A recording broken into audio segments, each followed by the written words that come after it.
appreciate that. At this time, please rise for the invocation given by Gus Hillenbrand. Let us pray. Gracious Father, we certainly thank you for this day that you've given us, this beautiful day, another day that we can enjoy. Please be with us as we conduct the meeting tonight. May our decisions and our conduction be to your satisfaction. We thank you for all the blessings you've given us, for we pray in your name. Amen. Amen. Ms. Patty Thompson, would you please lead us in the Pledge of Allegiance? Yes, attention, salute, pledge. I pledge allegiance to the flag of the United States of America and to the republic for which it stands, one nation, under God, indivisible, with liberty and justice for all.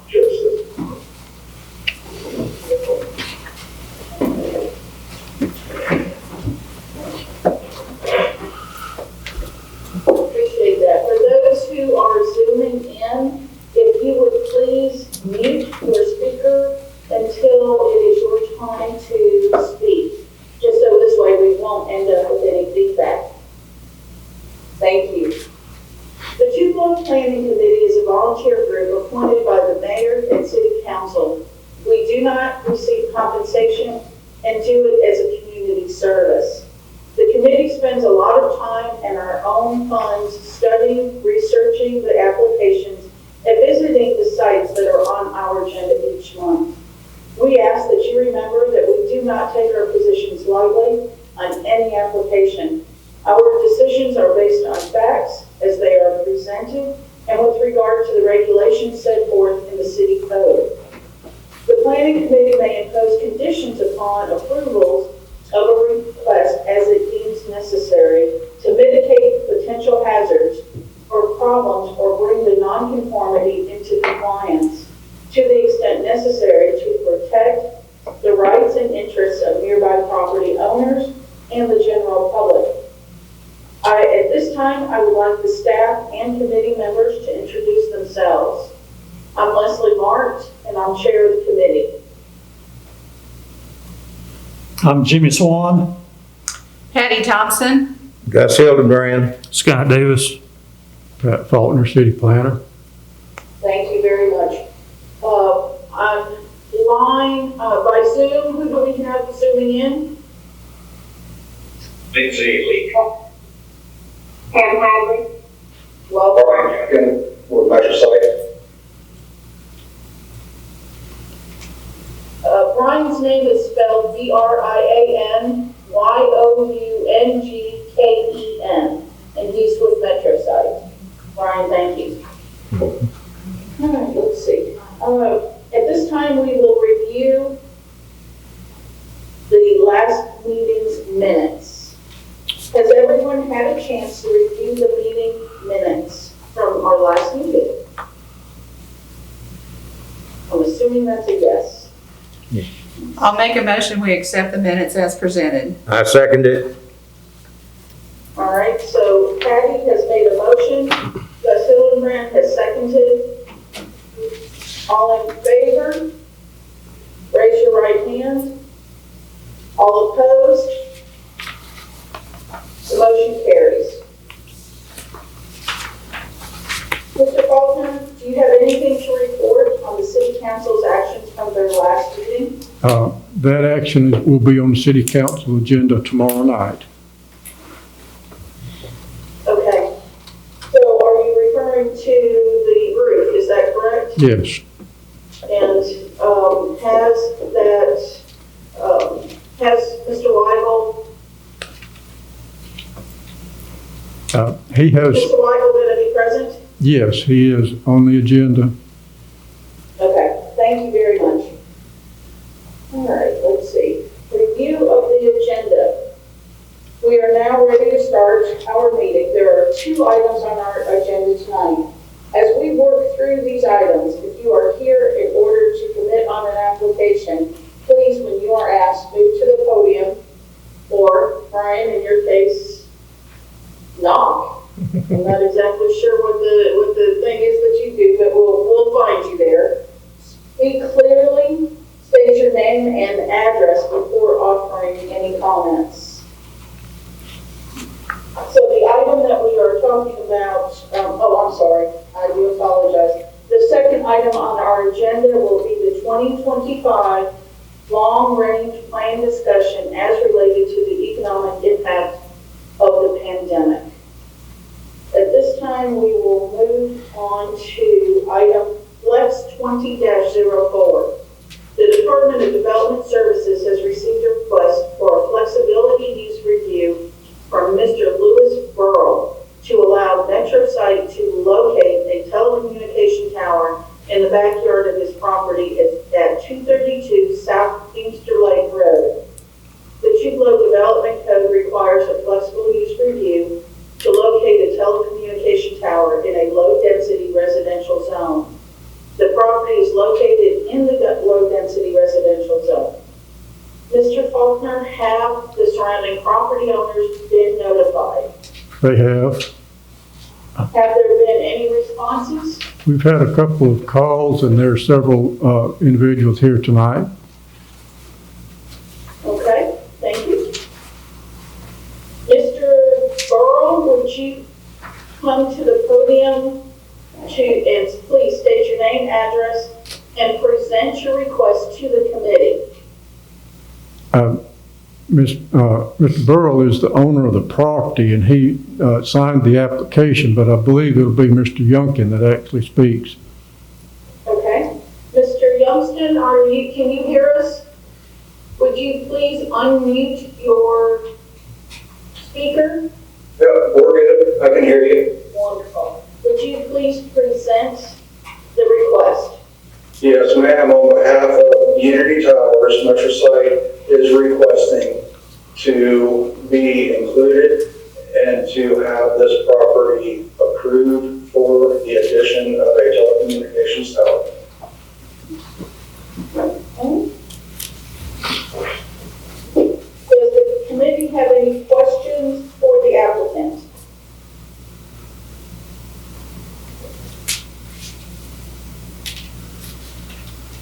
Brian or Mr. Youngkin, could you please explain to us, there's a map, site plan shown.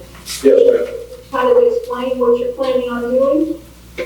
So what they're looking at doing is placing the tower behind Mr. Burrow's house in the woods at the highest point on the property. The reason for choosing this location has to do with base ground elevation. The closest tower in proximity to us is another monopole tower. It is approximately 700 feet, give or take a little bit, due east of this location. And that tower is at an equivalent height, but we would gain 17 feet in overall elevation above mean sea level, placing the tower in this location, which would enhance cell phone coverage. Okay. Have you sat down with the city and reviewed your request in there? Let me back up, I'm sorry. Mr. Faulkner, what is the city's position on this, please? Well, with a flexible use, we're given certain standards to look at to determine whether it's appropriate or not. One of them being is whether it's in harmony with the area, whether it could be substantially injurious to the value of property, whether it conforms with special Mr. Faulkner, requirements. can I stop you for just 1 minute? Pat, it's really hard to hear you. All right, I'll try again. The criteria for a flexible use include that it be in harmony with the area and not injurious to the value of property, that it conform to all the requirements for that specific use, and that it not adversely affect the health or safety of the public. And we look at things like the physical characteristics of what's being proposed relative to what's around it, to the type of activities that are associated with the use, again, as compared to the patterns of use of other properties around it. Special requirements in this case, there are some stipulations about the structure, that it be a monopole design, that there be a what they call collapse provision, so that if there were to be a failure, the tower would just come straight down rather than fall over sideways and potentially hit something else. And finally, the question about the health or safety issues, we do not see any issues of health or safety impact. Okay. So to summarize that, in regard to the structural standards, there seems to be some concern because of the proximity to other properties, is that correct?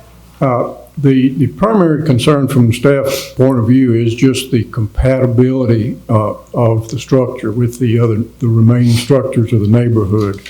Mostly what you've got here is low density, single story, single family homes in an area that's primarily wooded. And this structure would be out of character. It would not be like anything else in that residential neighborhood. Not seeing a whole lot of activity associated with cell towers. They're maintained on a regular routine schedule, but that just involves a truck coming up there every now and then, and really that doesn't seem to be the issue. It's just the structure and what it looks like. Okay. So again, does the committee have any questions of Mr. Duncan, excuse me, I'm sorry. Totally fine. I'm sure that's not the first time you've heard that. No, ma'am, it's not. Are there any questions from any of the committee members? Yes, sir, it is. This tower will be behind the tree lines, right? From the street? Yes, sir. So Gus, when you say that between the tree line, but this tower is like over 200 feet tall or something like that. Oh, yeah, I know, but from the street side, you probably wouldn't be able to see the tower right there on that property very easily with the trees in foliage. But now in the wintertime, you probably see it, and of course all the neighbors can see it, I'm sure, too. So, yeah.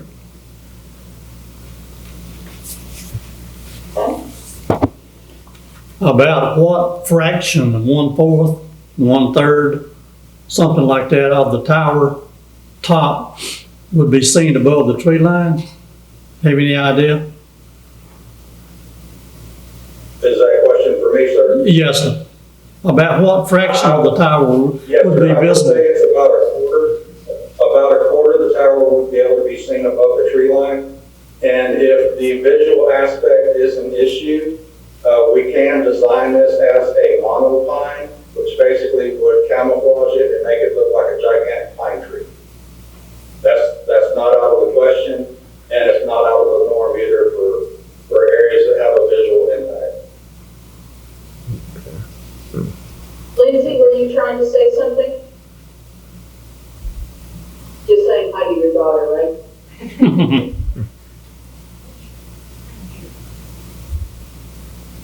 So, what I just heard you saying, Brian, was that there are some alternative designs. Yes, ma'am. Monopoles themselves inherently are just basically a straight up metal pole.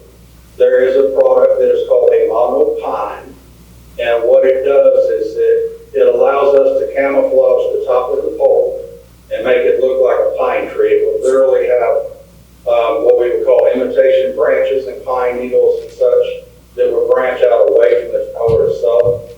We do that a lot in city limits when it is required by the zoning board, so it's nothing out of the norm.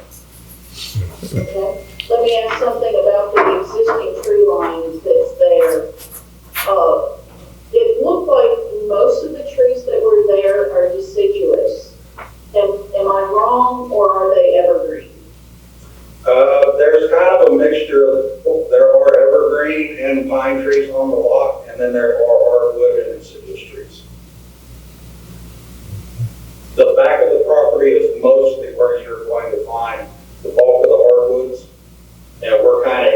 between that border line and the back of the residence. Would you be installing a fence around the perimeter of this? There will be a fence around the perimeter of this area. There will be 8 foot in height, 10 foot if you request that height. It can either be chain link, or it can be chain link with the slats in it for privacy, or it can be a wood fence. It's at your discretion. And then the access road itself, there's no fencing around it unless you request it or the property owner does. What about landscaping around the fence? Landscaping is generally deciduous trees, evergreen, something that has a high growth rate that is placed upon normally 6 foot centers, sometimes 5 foot, depending on what your recommendation is or requirement. Sir, how far back from Feimster Road is this tower gonna be? What's the, It's a pretty good piece. Give me just a second. I'll give you an exact footage. I don't see it anywhere on our plan. And while you're looking at that, tell me again the name of that fake tree, what that terminology is? It's called a monopine, monopine. It's basically, it's the same exact pole that we're planning on putting in. The difference is the top portion of it has slats in it to where we can install the fake branches and et cetera to camouflage. And, you know, of course, it can be painted. It doesn't have to be the silver gray color. It can actually be painted to resemble tree bark, which actually makes it blend in even more. Just for information, there is such a tower in the city now, up close to the Natchez Trace property off North Gloucester. And I'm working on your distance. I'm having to fight with my computer. Zoom does not like a computer that has multiple screens, by the way. Yeah, it gets a little funky about that. So we're 280 feet from the roadway to the center of the compound. Okay. So that's, Actually from the property line. So you could add roughly another 17 feet to that for the utility easement that's already through there.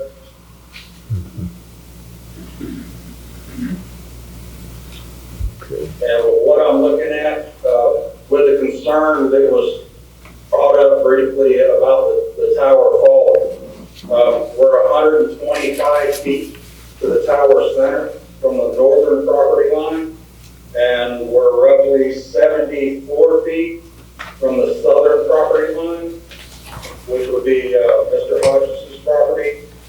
And these towers are basically designed to fall within a footprint. We can supply what's called a fall zone letter that is created by a structural engineer that guarantees this tower to fall in a specific footprint if required. And what did you call that, a fall plan? Fall zone, Z-O-N-E letter, and that comes from the tower engineers themselves.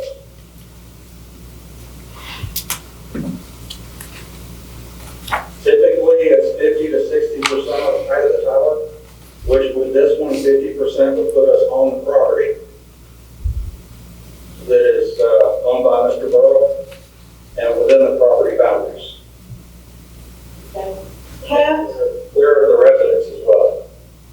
right. Pat, you had said that there's already one of those monopine poles within the city. Could you say again where that's located? It's up off North Gloucester near the Natchez Trace headquarters. You can see it from Barnes Crossing, North Gloucester area if you look for it. one heck of a tall pine tree, huh? Probably the best looking pine tree out there, right? Yeah. So, and Kevin, and Brian, I'm sorry, Mr. Youngkin, I shouldn't be so informal. You were saying that you would paint it, you potentially could paint it so that it would look like a pine tree in color. Yes, ma'am.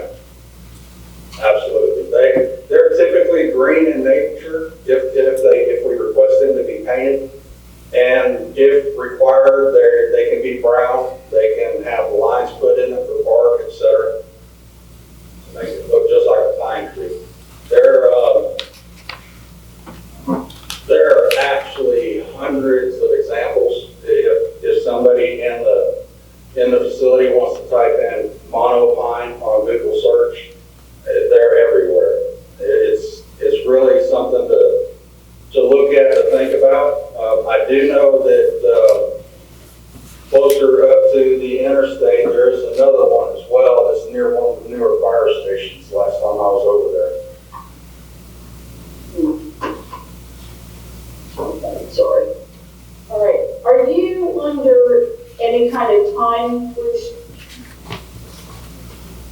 Let me see what they're looking at, this one. And my apologies for looking away from you. Like I stated, I have multiple screens going at one time. So this one right here, it looks like they're trying to get into some kind of construction, I would say, first quarter of 2021. So I've probably got 3 to 4 months before they're wanting to get into construction. okay. Wow. I'm on my phone. I wish I could, Yeah, that's what I was saying. Zoom doesn't work well with multiple screens, but I could show quite a bit. yeah. Can any of you guys see my phone Yes, that I pushed up to the screen? Uh-huh. Yeah. So there's That's, kind of interesting. fine Basically, floating in there. about the top 30% of that tower would have those branches on it. They do that with the height, okay? And sometimes they'll go even lower to try to make it blend in a little bit better. It depends on the surrounding terrain and how it will fit in. This one, we're actually at 165 feet max is what is on their request. And that includes all imperviences, because there has to be a lightning rod on top of it, so we include that in the total overall height. So when you say 160, that's the total height of the pole? Where did I see 200? I don't know, I'm looking at the application and it's for 165 foot. Yeah. Okay, so when you say 165 foot, and then you said roughly 35%, so you're saying approximately 60 feet, actually 57.75 feet, could be Covered in those branches, yeah. covered in those branches. Yes. So that means, Yeah, from a technical standpoint, all that really does is make it not really harder. It makes it difficult on another crew to come in and locate antennas below us. But it's just a matter of removing branches for them to set their antenna brackets and get their antennas on. so if we required more than the 35%, do we have that option? I would have to get with the manufacturer on this particular pole to see how far down they can go. The thing with monopoles is they come in set sections. So you have your base section is usually like 40 to 50 foot in length. And then your next section may be 40 feet, but 12 feet of that slides down onto the lower section, give or take a couple feet for stability purposes and wind load. So as you go up, those sections get shorter. So once you get to a certain point in height, they're probably going to want to keep away from that because any welding that they do on that structure weakens it integrally. So they kind of frown from a certain point. I would literally have to check and see who was manufacturing this particular pole and see what their specs are on it, the exact footage that they can say, yes, we can add the support structure to it for a monopine pole. Because I don't want to steer you wrong, and I don't want to tell you guys a fallacy. You know, I'm going to be upfront with you and let you know flat out for this site, I have no clue how much they would tell me we can and can't go. Typically, it's around 30 to 35% of the height. Okay. Does anybody else have questions for Mr. Youngkin? Yes, I do. Oh, I'm sorry, Lindsay, go ahead. Pardon me. When you say the tower is 165 feet, does that include the lightning rod? Yes, sir. That's everything. That's the height that we have to follow with the FAA. And that includes the 10-foot tall or 12-foot tall lightning rod that goes on top of it. That's your overall height with appurtenances. So we may actually have a 155-foot tower with a 10-foot tall lightning rod on it. Does the lightning rod have the limb feature, or is it just kind of so small you can't really see it? Yeah, it's impossible to do that. It's basically a 5/8 or a 3/4 inch ground rod, so it's a copper clad rod. that attaches to the top of the tower itself in a little seat holder. And on that seat holder, they have an attachment for a stranded bare 4-aught copper ground, and that 4-aught ground will run to the base of the tower and tie into the ground ring that's put into the cell site. So there's really no way that we could put anything on that. Any kind of additional weight on it would kind of bend it over time. Plus it would be a wind sail, and with something 3/4 of an inch thick, it would push it over with a 35, 40 mile an hour wind. Patty, did I hear that you had something? Yes, I just wanted to ask, in choosing this area to put this, was there some reason why we need extra service in this area? Were there people complaining that they didn't have it? And didn't I understand there was a pole very close, within a close proximity already? My understanding from the carriers is a financial hardship deal. They will, over time, it'll cost them $3 million to stay where they currently are. And they can build a new site for less money and increase their coverage area, is what I've been told. So the existing pole would be taken down, or would it still be in use? Typically, they're removed depending on the owner, and I do not know who the owner is of the existing tower that they're on. Thank you.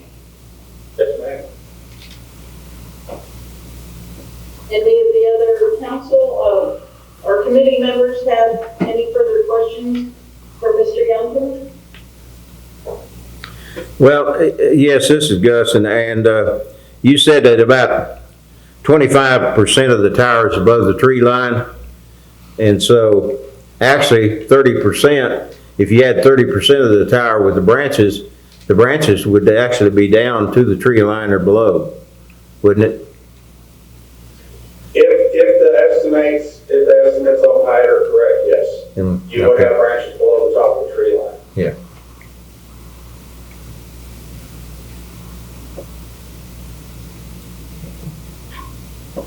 Anybody else have any other questions for him? All right, I'm going to, Mr. Youngkin, if you would please mute yourself. And we will now open the public portion of the hearing for this application. For anybody that's here to speak to the matter, please try to hold your comments to a maximum of 5 minutes. Is there anyone here to speak for or against this application? If yes, please step up to the podium. Please remember to state your name and address.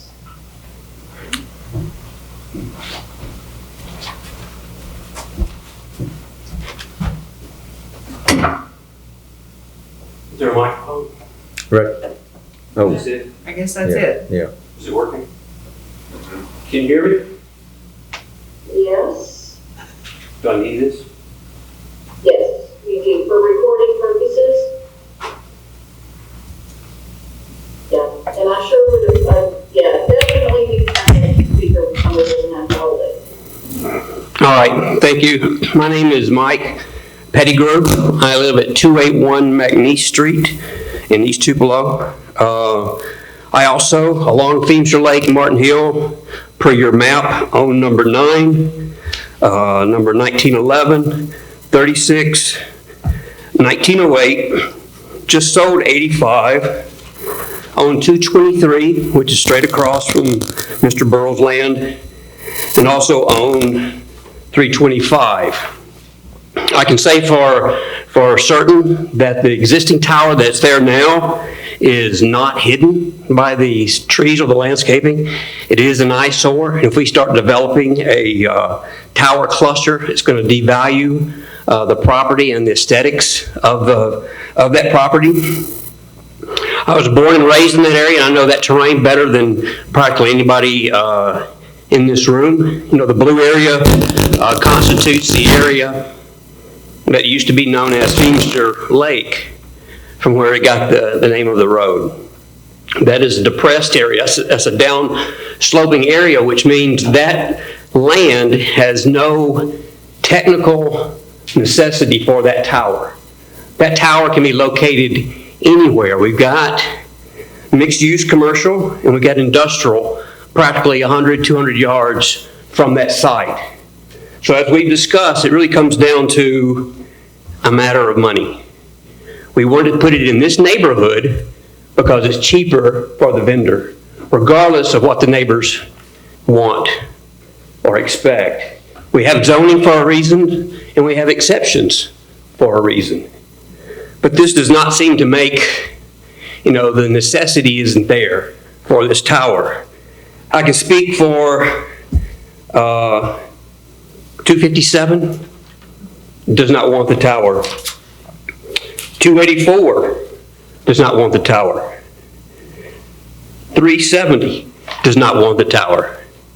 And I can get letters very quickly on 186 and 152 that they don't want the tower.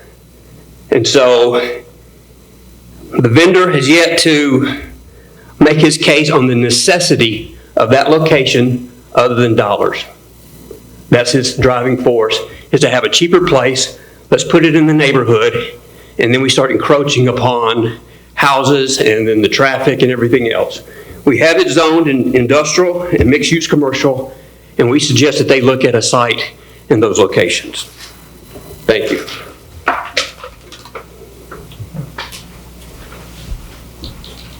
Thank you, Mr. Pettigrew. We appreciate you coming forward. Is there anybody else?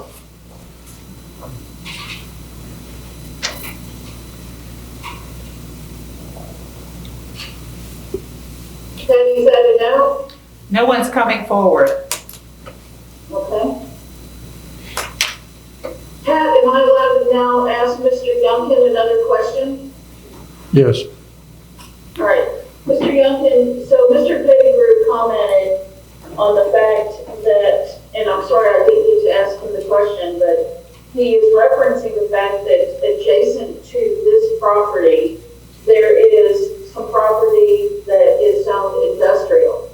Did you guys look at that property and evaluate that rather than coming into a residential area? Yes, ma'am, if I can address that. So the whole process that is taking place is an initial desktop scrub, which is basically checking zoning, all zoning for our search area. Our search area for this particular spot included every bit of the IND and MUCC zoned areas. Letters were sent out to every company that we could find a tax report for that had a valid address. Anybody that we could get a phone number for was contacted directly. They either declined or there was no response. Everybody that did respond got a personal visit from a representative of our company, and everybody had the same discussion as to what we were trying to do. In reference to the blue areas, we could have shifted the tower back, but that would have put us in a wetland area. Wetland is something that we stay away from for environmental reasons. We don't want to cause any environmental impact whatsoever when we do this. So everybody in our search area was given the same opportunity that this property owner was. And that includes the industrial areas, and they did decline.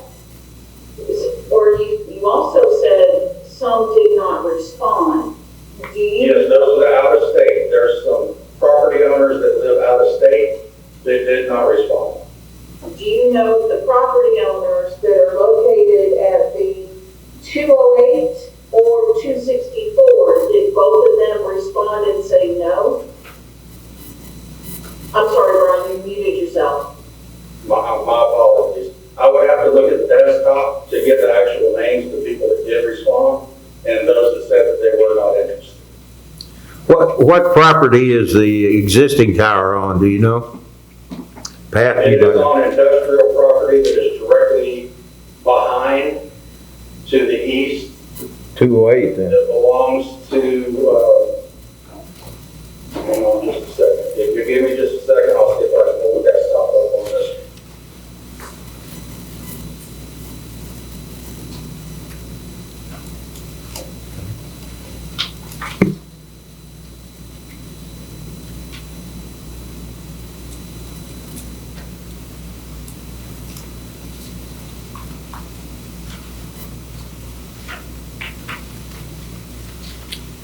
Looks like that. Property there would be the one.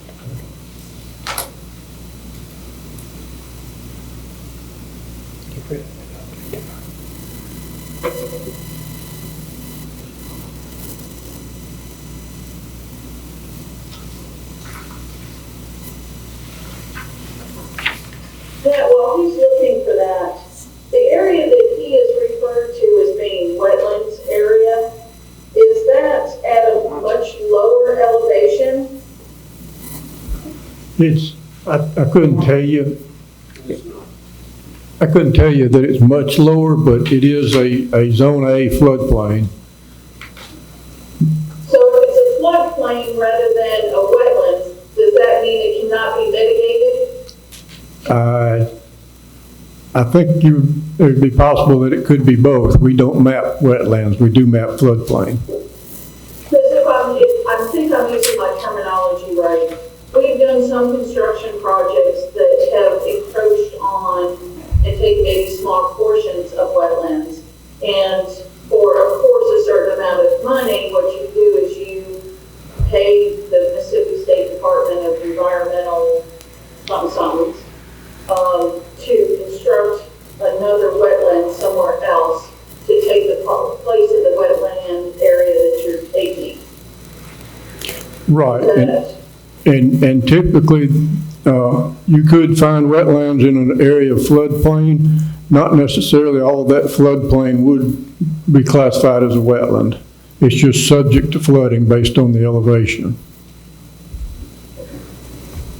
You would have to have a much more detailed determination to find a wetland on a map. All right, I've got that up if you're ready. Yes. All right, so Bond's Properties is automatically omitted because they own the property that the existing tower is on, and they own the parcel that is directly due south of the existing tower.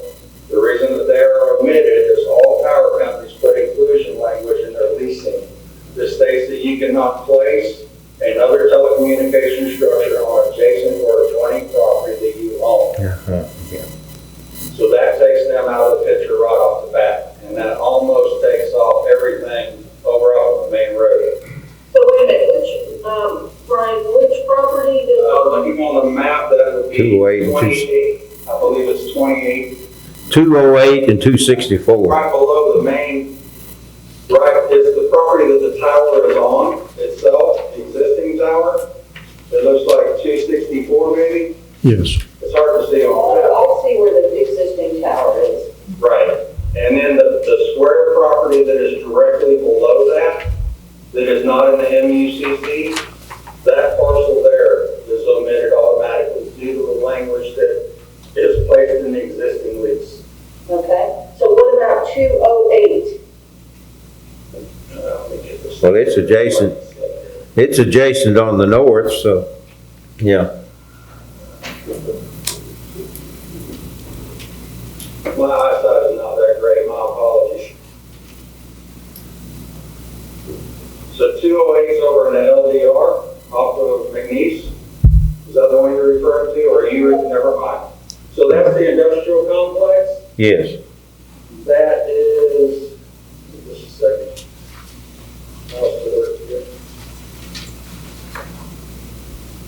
That is Gibson Corrugated LLC.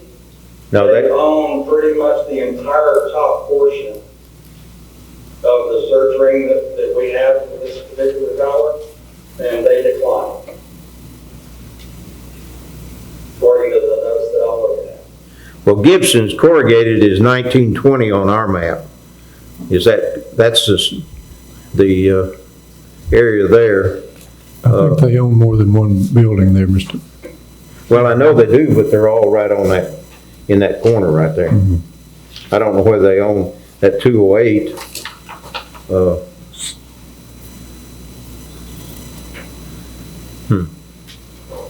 But would it not be exempt also because it's right adjacent to the property of the tower there? The majority of the time, yes. Yeah.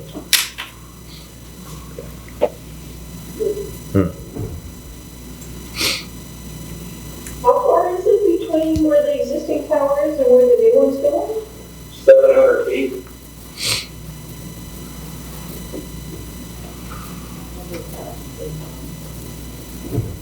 All right.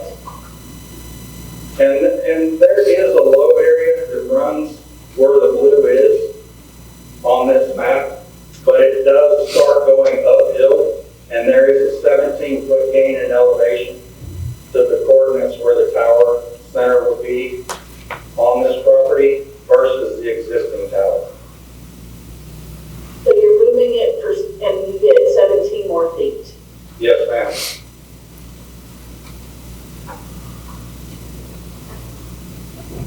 Okay? That's based on AMSL, which is above mean sea level.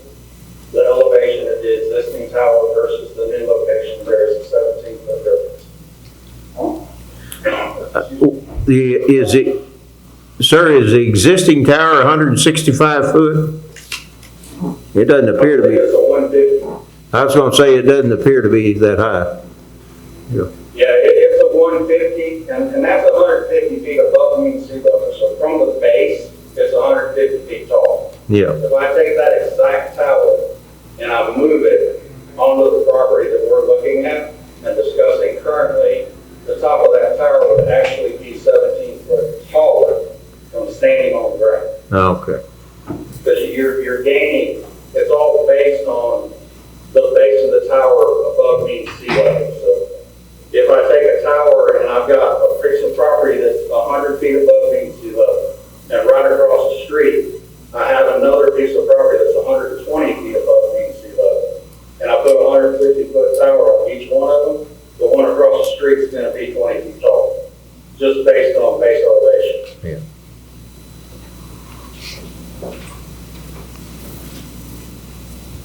So you're really gaining 32 feet in height by moving to this new location potentially. You get yourself again, Brian. 17 feet is what we 17. gain, and that's at the antenna baseline. Center line of antenna will gain 17 foot in height. In RF standpoints, that's a lot. That can make a significant difference in coverage, moving 17 feet up. Typically on a co-location tower, there's 15 feet from center line antenna to the next set of antennas for another carrier, whether it's up or down on the tower. The majority of companies fight to get on top of the tower for that reason. Okay. Okay. Is there any more discussion from the committee with those who came to speak or for Mr. Youngkin? I'm still curious about the service in that area. Is there any problem with it? There's no problem at all. You can, okay. Ryan, what is your range of service with your existing tower, based on mileage versus what your potential radius is going to be with the new tower? So typically I would need what's called a propagation map for that, which comes from an RF engineer. I don't have that currently available for this location based on the height. For a 150-foot tower, we're typically looking at a quarter-mile circumference, maybe a little bit more than that, and it all has to do with how they set the antennas up on the tower. So you have pan and tilt on these antennas, and the RF engineer has a set area that he's looking to cover. And they will pan or down tilt those antennas in the design to reach the coverage that he's looking for. If I had to tell you what kind of gain you would be getting with this 17 feet, you're probably going to get an additional 700 to 750 feet in total outside of the quarter mile. So you'd be adding possibly about an 8 miles to range, give or take a little bit. But again, I'm not an RF engineer. I've been doing this a long time, and that's just based on my general knowledge. Okay, thank you. Yes, ma'am. Any additional questions? I'd like to ask the people in the audience just exactly they've explained that they can make it look really good, that it'll blend in, it'll give you better service. What is your major objection? And you'll need to come up here.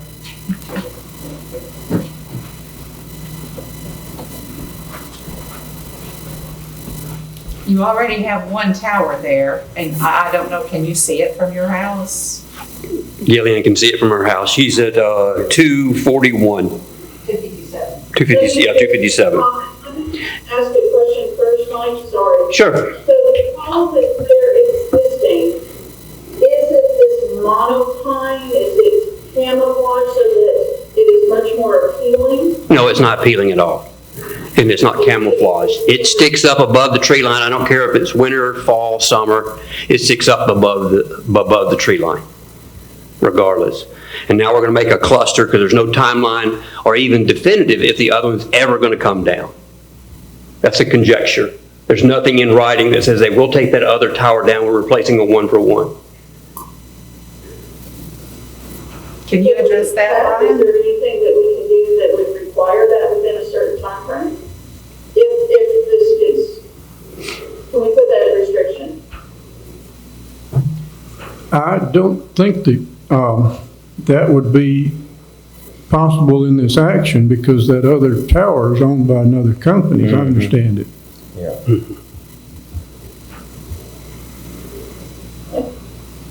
All right, go ahead, Mike. So going back to what I originally said, this all goes down, the location is not a necessity for technical reasons. It's a necessity for financial reasons. And so we're encroaching upon a neighborhood, which we're working very hard to try to reestablish. I mean, I didn't own all these properties or buy these properties to be a slumlord or anything. I bought them to refurbish them, find people that want to own or occupy, and then sell them to them like I did with number 85 up on the corner, which had been empty as long as I've been alive. Literally, it's the old Berry Hill house. So that's my goal and my vision for what I'm trying to do with this neighborhood. And to make it more appealing and more aesthetic, it needs to remain low-density residential as it is currently zoned. There's plenty of other properties around, even going across Easton, which you don't show on the map, which are probably available, like 407, maybe even going up north to Bond's property as you start getting to the border of Skyline. You get more commercial area when you get up to Sportsman's, lawn care, APAC, and all that area north of Main Street is a lot more commercial and industrial. So there's areas over there. So the only driving force that I see him coming back with is money, not necessity for technicality. And so that's really what the decision is going to be. Are we going to let them go in because of their budget or because technical reasons? And he hasn't proven his point that we technically need it in that area. And it's not a wetland. It's a low area. Like I said, Feamster Lake used to be in that area. If you follow the line between 152 and 186, that's where the old levee is for Feamster Lake. Apparently it burst around 1947, and it just no longer became a wetland. I've never seen it flood in all my time over there. I mean, it might get wet in the area above north of 162 owned by Bond's properties, but it never floods and it's never standing water like a wetland. The creek in there is pretty significant, so it'll move all the water out of there. So that's my point, is why are we making an exception for low residential when there is ample space other places? It is just because of budget. Thank you, Mike.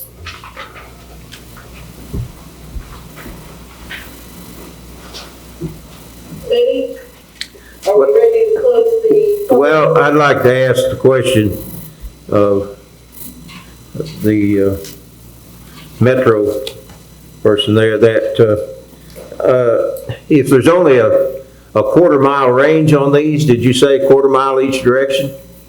Is that what you said? Yes, sir. It's in circumference. The higher they get, the more coverage they have.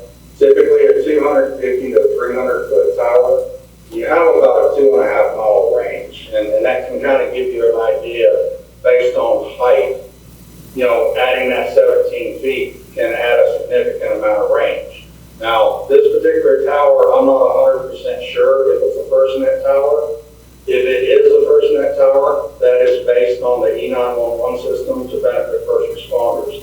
We can check with the tower company and the carrier and find out if they do indeed plan on putting FirstNet communication stuff on this particular tower. And, you know, it's hit or miss. You know, we're given a specified area from the RF engineers. They want to place this cell phone tower at the height of their antennas that they're requesting. And my search area off of the existing tower, just so everybody is aware, they gave us a search radius off of that tower of roughly 750 feet. That's coming off of that existing tower. The reason they did that is RF wants coverage based in that 750-foot range. And they're so stickler about it that if I were to give them a candidate that is 800 feet away, they may turn it down and cancel the project just because it moved that additional 50 feet outside of the area that they're looking at. They have a design that they utilize that tells them this is where we want a tower, this is how high we want our antennas, and this is the coverage we're going to get off of. And that's basically how our process starts. They tell us where to search from, how large of a radius to search off of, and what size tower they're looking at putting up and where they want their antennas. And we go from there with it. So what you're saying is only within that radius there, so that radius would, with Gibson Corrugating saying no, then it would have to be on the other side of Easton Boulevard, or possibly south of that tower. It couldn't be north because that in that range is all Gibson Corrugated. So exactly, and they decline. They're at the very top of the search range. yeah. It actually covers part of their parking lot, but and they just outright decline. Their reasoning for declining was they wouldn't be able to get the tractor trailers turned around. But So, what are the repercussions if, let's say, you found a property that was 900 feet away from the existing tower? What are the repercussions for the citizens of Tupelo if the company says, sorry, we're not going to do this, we're abandoning the project? What are the repercussions for the city of Tupelo? For the citizens? You're asking me to go way out on a limb, and my apologies for that statement. You know, potentially they could cancel it. They could cancel the tower. And if they got to the point on the tower that they're on that they just did not want to pay it anymore, they could potentially, and I'll use that word very loosely, potentially could pull off the existing tower and look to build a tower further away, which would diminish coverage in this immediate area. That's the best way that I can put it without overstepping anything.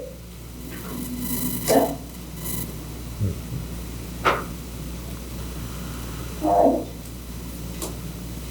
right. Committee, do we have anything further that we need to talk about before we close the public portion? Okay, so this closes the public portion of the application review. We are now open for committee discussion. Pat, does the Department of Development Services have a perspective on this application? We recommended that it not be approved based on the non-compatibility with the residential area. Pat, I'm sorry. We recommended that it not be approved based on the lack of compatibility with the residential area. Okay. Committee, is there further discussion, questions, comments? I'm still a little confused on the tower that's across the way from it. It's owned by another company. It's totally different. That is correct, right? It's not owned by the people that are wanting to put this other tower in. Metro. No, wait. I thought it was AT&T. I guess I'm a little confused about that myself.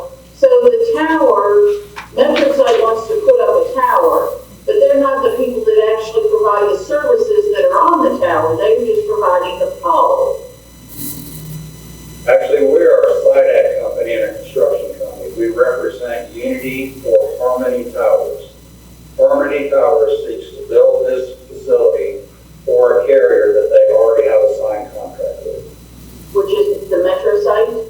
No, ma'am. I represent MetroSite. We're a site act company, site acquisition. Okay. This application was put in under our name for Unity Towers, LLC. So Unity Towers will be the owner of the structure, and I know for a fact they do not own the existing towers. Okay. Pat, can you bring that around to where I can understand that better? I think we're looking at a case of competition for a carrier. Okay, now That's what I heard. So Unity Towers will own the tower, and they're hoping to lease it to E911 or AT&T. No, they already have a carrier signed for the tower. The carrier approaches the tower company. I understand that there can be some convolution because there are companies that seek to do exactly what was just mentioned. Unity Towers was approached by a carrier and given these search parameters to find them a spot to build them a tower. They will go on it when it's built. It's just the opposite of the way some other companies work, where they go out, they build a tower, and then they approach carriers that are on an existing tower and offer them space on their tower for less money. That is what was just referred to. This is not the case with this one. The carrier has requested Unity Towers to find them a location to build them a tower. And you can't tell us who that carrier It is. is AT&T. Yeah, AT&T is That's on the there. Says there. footprints that were supplied to the jurisdiction, and that's where the monetary thing comes into play. What happens when a carrier has been on a tower for an extended period of time, the tower company owner gets comfortable and they start charging the carrier an absorbent amount of rent. At that point, the carriers 95% of the time will contact another tower company and do exactly what they're doing here. It's called hardship. AT&T over the period of 10 years will spend another $3 million being on this existing tower. They could build another tower for significantly less money, increase the coverage in the area, and not have the issue that they're having with our national hardship. Thank you for clarifying that. yes, thank you. Yes, ma'am. Scott Davis, you've been kind of quiet over there. Well, I don't know that in order to help AT&T out, we should start putting cell towers in residential areas. In my time on this committee, we've had a few cell towers come up, and we have put them in commercial areas near residential, similar like the old one here. But we've never put one where the access is through the residential area. And I don't like that because right now we can say, and I understand that if I understand Pat right, the reason that this is in there is for, let's say you had a lot that was, 3 or 4 acres, 5, 6 acres, big lights, and you could stick it on the back and low density and it wouldn't really affect anything. But these houses are fairly close together, and I just foresee this starting to happen more and saying, well, hey, we can go, into Joyner and stick a tower up, or I don't see that, if the Gibson corrugated could decline, then, this committee could decline this, this flexible use. And so that would be my opinion. I will say that from my perspective and hearing all the different sides, that I hear Mike Pettigrew and trying to revitalize a neighborhood that has been in decline for a long time. The last thing that we want to do is to put a tower up in the middle of this neighborhood. You know, the neighbors down there deserve to be in a nice area, nice, clean area, and not saying that this is not clean, but reality is reality. It's a utilitarian, 165-foot pole in the middle of their neighborhood. And that certainly is not something that is going to increase their property values. So that's my first point. But then the second point is, I understand the financial hardship of AT&T, but there are other properties, and they can, bend a little, try and find another property that is not going to be in the heart of another neighborhood. That's just my thought. Any other committee members have any comments? I'd like to make a motion that the application be denied. I second it. Gus, was that you? Yes, Gus. Okay. All right. Is there any discussion regarding the motion? Are we ready to vote? All in favor of denying this application? Raise your hand. Okay. All if you're not in favor, you're Opposed. opposed. Thank you. There's I know there's a word out there. All in favor of opposing the denial? Is that nobody? I can't see everybody. So is it unanimous? Yes. Yes. Yes. Unanimous. All right. Thank you for that. Let's see. Mr. Faulkner, could you please advise the applicant and the interested parties about their options? Right, this action can be appealed. That appeal would go to the city council. It would need to be filed with our office within 3 working days. How many days was that? 3? 3? Yes. 3 days, Brian. 3 days for an appeal? Yes, sir. Okay. Mr. Youngton, we do appreciate your time. Hey, I want to thank everybody on the council for your time this evening. Absolutely. Thank you. Thank you. Have a blessed evening. You too. Okay. So the next item on our agenda is 2025. And I do apologize for, it's taken, this first application took a little bit longer. Are we going to make a presentation?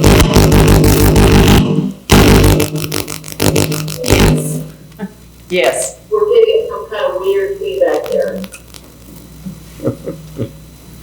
Pat said yes. Okay, fantastic.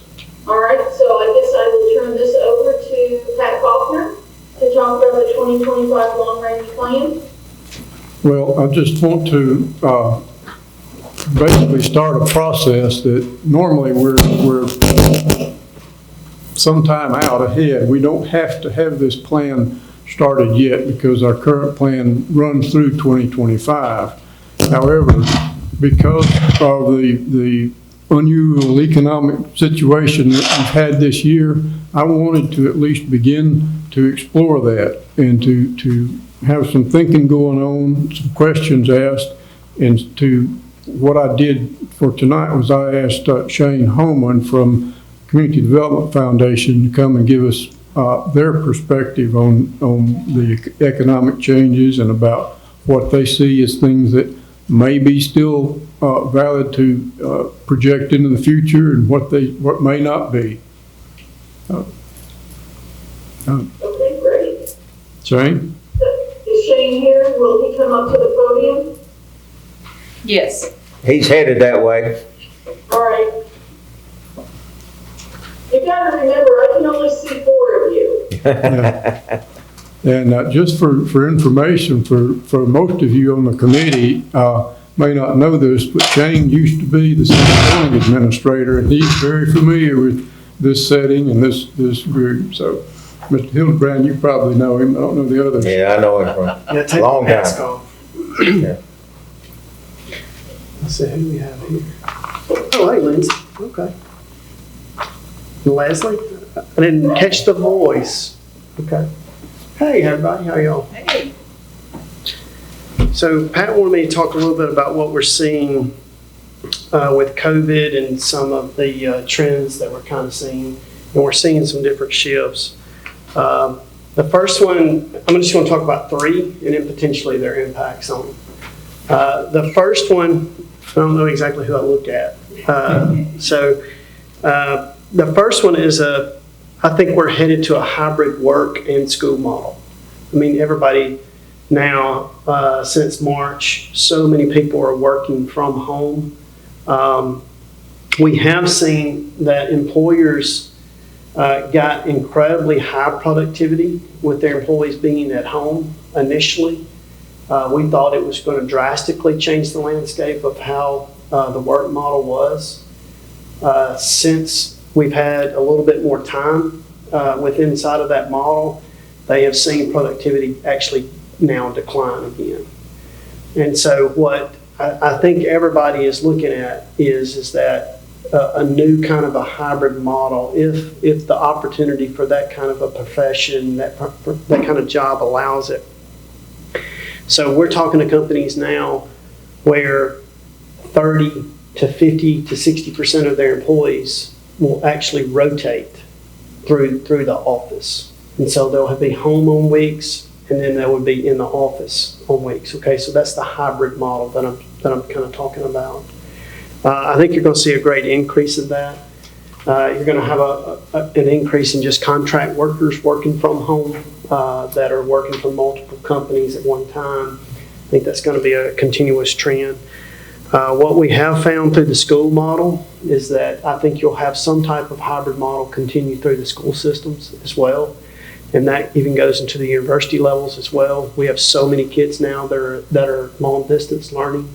I have not talked to the school systems to see if they think that they'll have a permanent model as far as Tupelo public schools or so forth, but they have a large number of people that are working from home, that the kids are from home as well. Pat, I would say that's probably a conversation to have, because that would greatly impact the housing market in Tupelo and some shifts there. From what I understand is that they were able to recapture kids back into the school system. I think their enrollment maybe even be up through this period of time. And I think it could change the impact of where people buy housing and things like that if they keep some type of a model like that. The other thing is, so that's the first piece of that.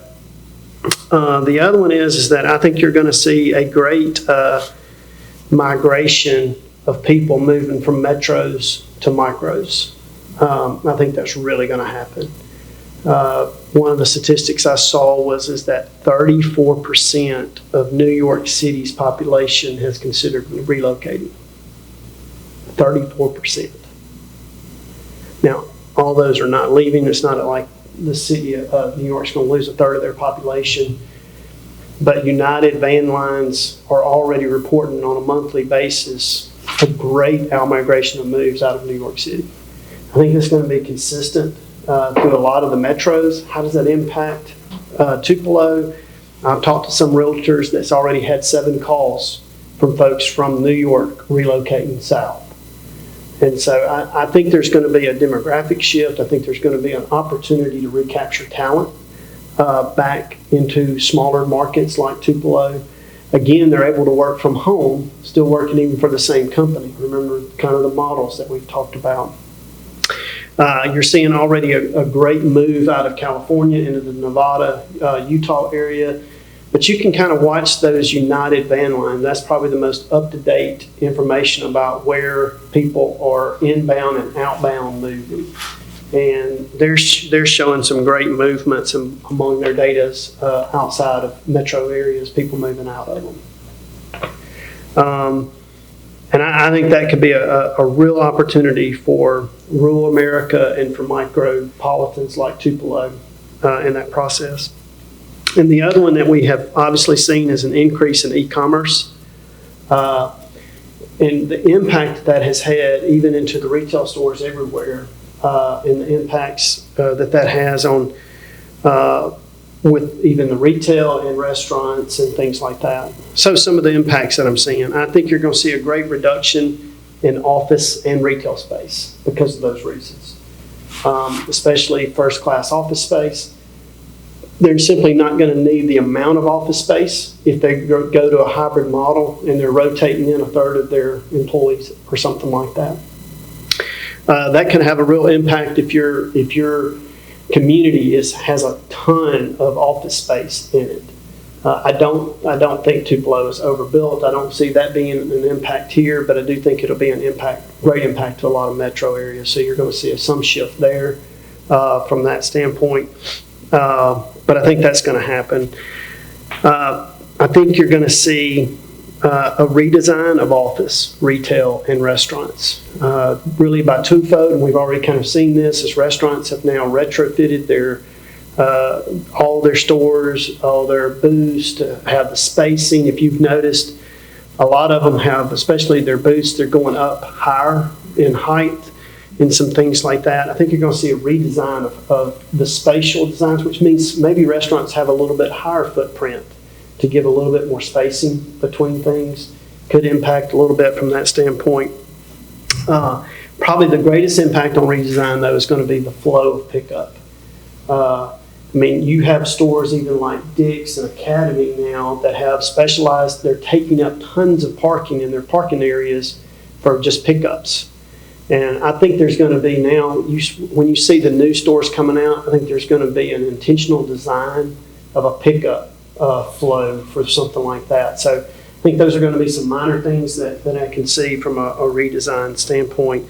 I think the offices that you will see are going to be obviously also spaced out. So if something like this was to happen again, they can space people back out again as well. And I think that'll be intentional. So reduction and a redesign in some of those spaces.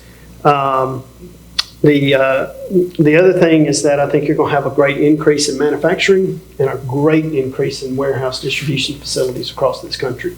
So if you're increasing, and I've been told that it skyrocketed in the e-commerce with like the Amazons and others, you've got to have distribution flow for every one of those as well. And so you're going to have a continuous increase. I think that's an opportunity for our markets here is what we're looking at. We're already seeing some of the warehouse distribution opportunities.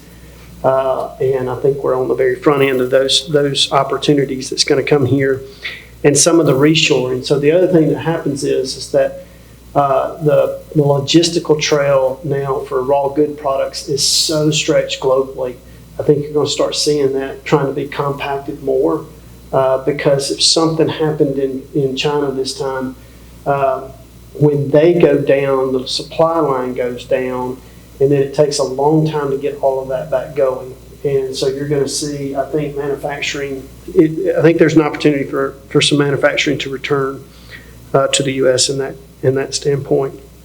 Some of the things that I would just highlight for you, and then I'll take some questions. High-speed internet needs to be in every neighborhood in this town. And it's going to be a lifeline, almost like water and sewer. It's a necessity to have that in your home for the kids, from being able to do their schoolworks and other things, but also you're given the opportunities for parents to be able to work from home and have that opportunity. I think the lack of that means that you're going to have the lack of that person being in your community, and they're going to have to go elsewhere. I think it's going to be a decision factor.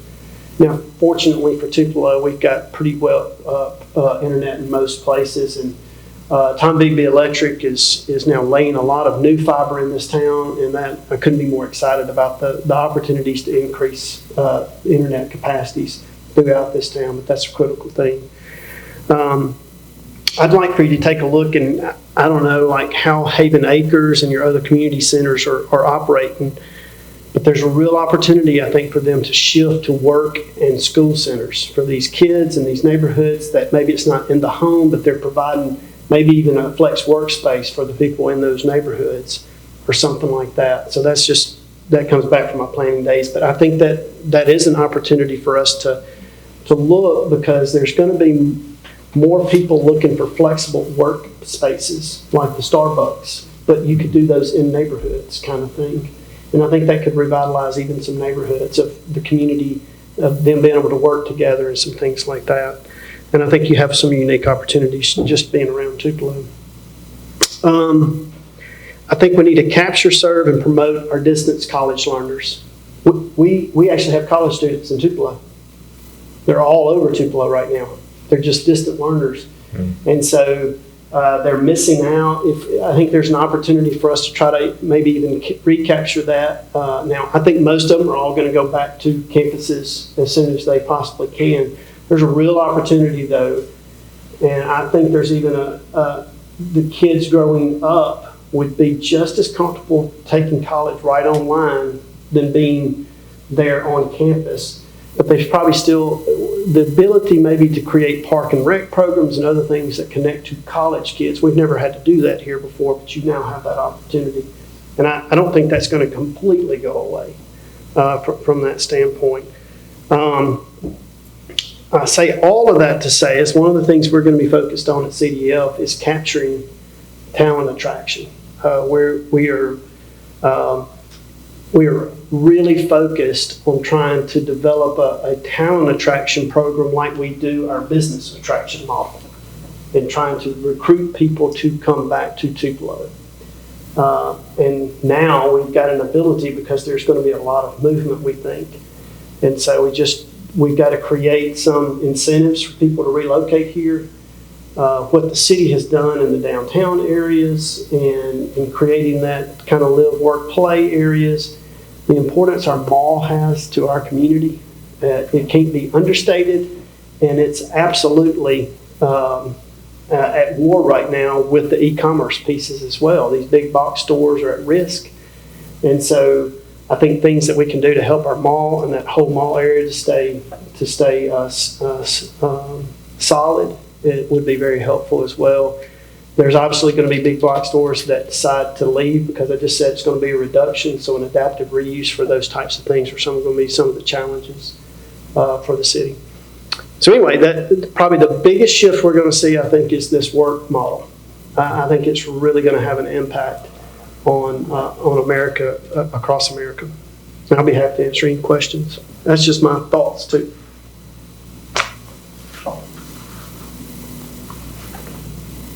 Shane, that was very, very valuable. I appreciate that. Very much, Shane. That was great information. Yeah. I did have just a question or a comment hearing some of this stuff and some of the reading that I've done as well. So you talked about the businesses in our office spaces that are changing, becoming much more flexible, so that it allows people that would be working from home, come into the office, which means they would not have just a freestanding, they had a designated office. So they're flexing with that. Do you see anything, have you heard anything about combining, when you said childcare, so business offices that maybe also have spaces for classroom or some kind of learning, so that those people whose children are not going to the brick and mortar schools, but maybe they're doing more learning from home, and folks have to then go into the office or whatever, maybe there's some common educational space. Are you guys seeing anything along that line? Leslie, I would say it depends on the business, and it depends on the company's demographics of their employees. So companies that I have been working that's looking at new space, if their demographics are predominant females, then that's an absolute question that there's talking about, is the child care piece within inside of that. I think most companies right now are trying to address those things. I don't see that a lot in a lot of my manufacturing companies still, if that makes sense. But if you're predominant demographic and you know that's really your predominant demographic of your employee, then you're going to have to think about that and be more holistic in their needs, because that may be the difference of you being able to capture that person or not as an employee. Sure, because we're not just talking about small children anymore. We're talking about these kids who are not able to go to the brick and mortar schools because they're quarantined, the classes are, have been shut down. So how can people still work and their kids still get their is the membership in CDF still holding steady, or is it? That's a good question. Yes, sir, it actually has. We have not had a drop off in membership. So we're excited about that. We did a shift about March as well, and so from March till present day, and we think it's going to continue. We have been working on nothing more than trying to figure out how to help our businesses get money, and from these. And hopefully you've heard from us. If you own a business, that you've heard phone calls from us about getting your PPP loan, and here's how you do it. Here's who you need to contact and get with your local banks. And our banks were fantastic to partner with in that regard. We had sessions with all the accounting firms as well, and got them behind it. They called their clients, and so like I'll give you some numbers. I can give you some actual numbers on this. Pre-COVID in January. Lee County employed a little over 56,000 people, okay, pre-COVID. We hit a huge dip in April because of all the unemployment and the layoffs and so forth. PPP, as you know, covered all small businesses defined as 500 or less. Can you guys hear me when I got my back turned to you? Okay. Yes. 37% of our total workforce in Lee County was covered under PPP. 37%. And remember, only my large manufacturing companies, our large employers couldn't even qualify for it. 37% of employees or employers? 37% of our total workers in Lee County were covered through the PPP funds. July, the numbers came back, and as of July, and I haven't looked at, that was the latest number I've looked at, Lee County was back at 55,000 people working. And I credit that to our congressional delegation of getting out those PPP loans, and our local banks working with all of our businesses and covering 37% of our total workforce under those guidelines. It really helped sustain and then kind of recapture our bounce back on our recovery here. Then the state rolled out the B2B grants, the back to business grants. We've helped over about 200 small companies, really small companies like Soul Props get some of those grant funds. We're going to continue to work with anything that rolls out. We're going to try to push it hard. We partnered with the city and the county and Three Rivers and ICC and did a 3-day help center at the Bancorp South Arena, where we just helped people fill out those grant applications for 3 days. We're going to continue to do that. There's still some of our companies here that are really hurting. And so another round of PPP, if it's available. We're hearing there's some still talks about obviously some type of relief package happening probably post-election. If that occurs, we'll be back ready to try to help our businesses try to recapture that. I hope that's why our membership hasn't declined too much at CDF, but we haven't seen that. Thank you. Shane, one of the things that, Shane, did I hear you say that out of the 56,000 jobs, we had a loss, and now we are back up to 55,000? It was like 55. So Hunter will be really upset with me because I round, but we're over 55,000, and we're less than 1,000 jobs in recovery. That's wonderful. Let me just out of curiosity, are those jobs that we recovered comparable in salaries? I would say most of them were existing positions backfilled. I don't think we had an instance for the majority of where you're talking about brand new jobs versus old jobs. But I don't have data that says what our payroll occurred during that time. We are seeing some spike in wages because of COVID. That's part of that is we're seeing is because it is harder to get people back to work. And then the complications and the safety factors and some other things. And so we are seeing some spikes in our laborers. Many of you may be experiencing some of that as well. And probably the thing that did help us the most is the unemployment, the federal subsidy that was enacted initially. While it was great relief to people that were laid off, it became a deterrent to go back to work in the summer, in the July. And we had really the greatest difficulty in the recovery was getting people back to work during that time. Part of it was because of safety. I mean, some people just simply didn't feel safe going back to work at that point in time. Some of it was an ability because they had kids at home that there was no place they could take them for daycare and others. But for the most part, many of our folks that were laid off were actually making more on the unemployment than they were in their positions. And so it complicated the ability to get those people back to work. As you know, that expired. And when it expired, we saw a spike back of people going back to work. And the supplement now that's in there, I think it's 300 is the supplement now. It doesn't seem like that's deterring people to go back to work. But at the same time, I hope providing them an ability for those that can't go back to work. Yeah. So Pat, with all of this discussion about some of the changes that you see coming down the pipe, are there some things that the planning department is going to look at to see if we need to reevaluate some of the codes so that we're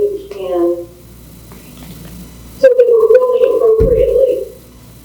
Yeah, so the two things that the comprehensive plan basically deals with, the tools that they have to work with are regulation and infrastructure. And we redid our development code a few years back in a way that I think has greatly increased its flexibility and reduced the number of things that had to come to the planning committee for approval. We've had like 35 to 40% fewer cases overall, a lot fewer variances, a lot fewer text amendments. So I think we're, based on the feedback of actual day-to-day interaction with business, we're in good shape code-wise. Certainly be open if anything new comes up that doesn't quite fit, but I think we've got flexibility in a lot of areas right now. Infrastructure-wise, maybe not so much. The two big things that we've done in the last 20 years here as a city to influence and to improve our economic situation, one of them is the Major Thoroughfares Program. The other one is Fair Park. And Fair Park is, knock on wood, but Fair Park is close to being built out. With what's under contract now, we're going to be looking for something else to do like that to create an additional space for investment and interaction. Don't know where that's going to be yet, but we do need to find one. Major Thoroughfare has been very widely supported by the public based on the idea that if you build a big, nice new road, then nice new big businesses pop up along there, and there's your tax base to pay for the road. And if what I'm hearing from you is the case, we're not going to see a lot of new commercial businesses and new restaurants come in here and build new buildings. So that payoff for that type of investment may not be there. Traffic may still be a situation, but the impact that keeps the program going, I don't know.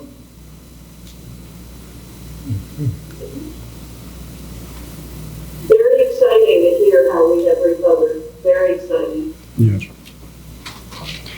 Well, and one other thing that I'm hearing from you, Shane, is that we're going to have to figure out a lot of ways that are much smaller scale, fine-grained ways to do things that help people go back to work, that help those families that have got an unusual situation with either health or their children. Not every kid can learn sitting in front of a computer. Right.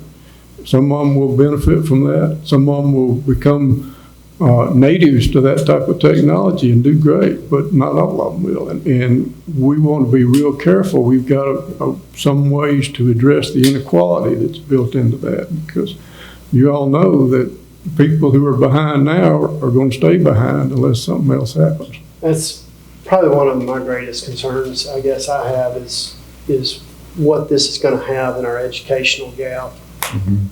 Because we have so many people that when they left spring break, they left school. And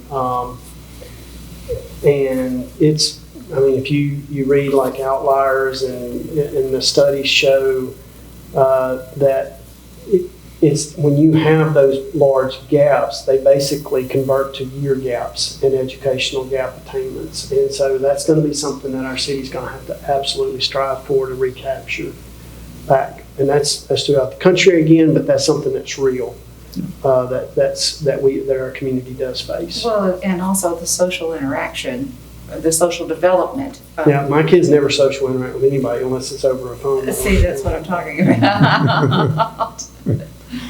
But it may mean that there's going to be a change in housing design also because of that. Because you basically, if you got a couple kids or three and you got two parents that are working, you need a computer room. And you need the service in there for that computer room. Yes, well, and see, some of the impacts is that you of course, you have urban sprawl, and you go farther out into the rural areas. When you get farther out in rural areas, the internet service declines. And so it actually creates a window of opportunity to convert housing back, that the donut doesn't keep getting wider and wider, because it's not that you have to have internet service. You've got to have gig service because your kids are streaming and you're trying to do work as well. And so it absolutely becomes an opportunity for cities. Density works there because of the fiber connectivity and other things. But no, I think it's going to convert housing a little bit more from that standpoint. And you simply have some families and some students that they feel safer and they enjoy being homeschooled. But if they could be homeschooled but still be a Tupelo student and take the curriculum and the rigor that it offers there, and maybe even do the extracurriculars that's also there, but they can still be in the confines of home, then that may be the difference of that person buying the home and staying in Tupelo versus going to a little smaller school or something like that too. So you can see shifts like that could impact housing as well. And that's kind of what I'm saying. The model changes could be very helpful for cities like Tupelo. What was your comment again regarding Park and Rec? You mentioned something. Was it post-secondary? Park and Rec may need to start thinking about doing something to accommodate post-secondary students? So we, again, we're really focused on talent attraction, and so we're looking at what Nashville and a lot of other communities are doing, and adult kickball leagues are huge. Yeah. It's actually moving the intramural sports to the outlying. Because, all these kids, when they're on campus, they play the intramural sports. But they're not on campus now anymore. No. And so they still want to do those intramural sports. And so you need some competition between the campuses and the students that are not on campus. So I think it's something, trails programs. The new wave that a lot of communities are looking, the next thoroughfare kind of thing, is actually trails and the connectivity of neighborhoods to parks and other things. And we actually have that opportunity that we can do that. We're exploring those opportunities and seeing if it makes sense and things like that. But you take Greenville, South Carolina, it's called the Swamp Rabbit Trail. But the trail itself connects all these neighborhoods, and it connects to downtown, and it connects to all the city parks.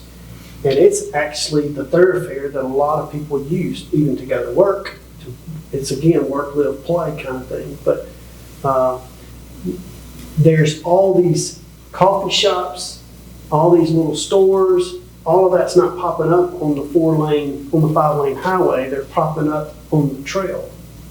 and adjacent to the trail. And so that's where a lot of that is kind of occurring. I mean, it's an economic reason, not just from that I think we need to start looking at some opportunities like that. So we're seeing a strengthening of downtown associations. I couldn't speak to that, so I don't know. That would be more of a Davey question to on that.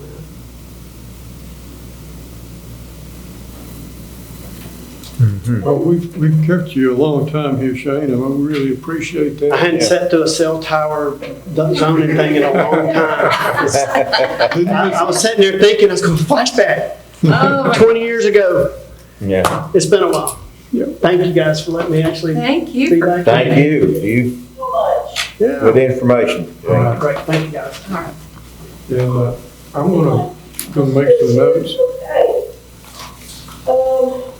Is there anything else? If not, we'll move on to the closing of our meeting. Thank you for being here. The city council will review our decisions, and Mr. Faulkner will report back with the findings at our next meeting. Mr. Faulkner, do we currently have applications for the next meeting? We do. All right, so since we do, will we have our, how about our planning session on the Monday, the October 26th? Is that correct? Yeah. That would also make our public meeting on Monday, November 2nd. Woohoo, my birthday. Sorry. Oh, let's have a big party. When your party Is is. that acceptable to everybody? Yes. Yeah, so, fine. Wonderful. All right, I'd like to thank everyone for your cooperation tonight. Are there any other comments or discussion? Pat, do you have anything else for the committee? No. Do I have a motion to adjourn? So moved. Second.